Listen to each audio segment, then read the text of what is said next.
Of the more than 700 people charged in the Capitol riot, 6 are from Wisconsin. Rebecca Clough goes in depth to tell you where efforts to hold those responsible stand right now. There are more than 700 people who have been charged for their part in the attack at the U.S. Capitol. 6 of those people are from Wisconsin, and more than half have already pleaded guilty in their case. 1 year ago today, the U.S. Capitol was attacked. It was a day Representative Gwen Moore says she will never forget, especially as she learned someone who went inside the Capitol had been killed. Somebody is dead. You know, this is a real problem at this point. It was no longer people just tearing up the Capitol and parading through the Capitol with flags. At this point, someone was dead.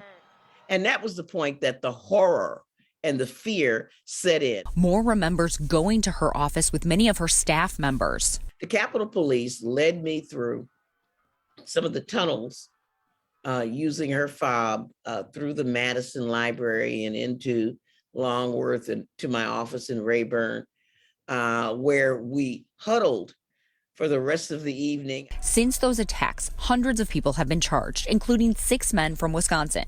They each face a charge of parading, demonstrating, or picketing in a Capitol building, including, according to court records, Kevin Loftus from Eau Claire.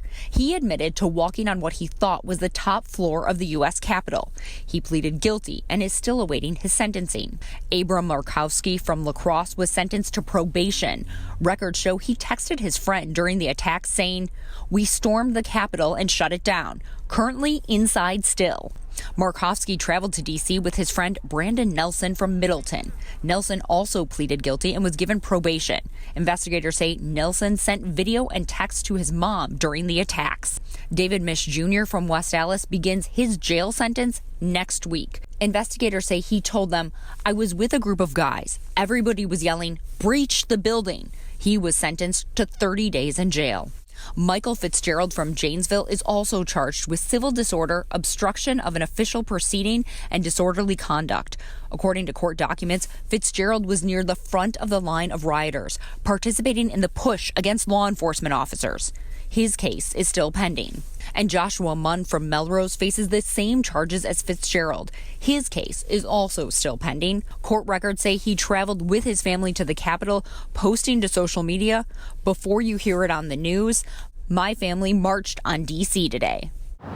We did reach out to David Mish for his role in the attacks. His attorney tells us he didn't want to say anything. The FBI is still looking for numerous people. We have videos and pictures of those people wanted in this story online. Reporting outside the federal courthouse, Rebecca Clough, TMJ4 News. Republican Wisconsin Senator Ron Johnson releasing a statement through a spokesperson today. It reads in part, Senator Johnson immediately and repeatedly condemned the violence that occurred on January 6th. He believes the American people deserve a full and accurate account of what happened. He has investigated and sent 12 oversight letters to accomplish that goal. And to date, he has received limited cooperation to his inquiries and believes there is much more to learn.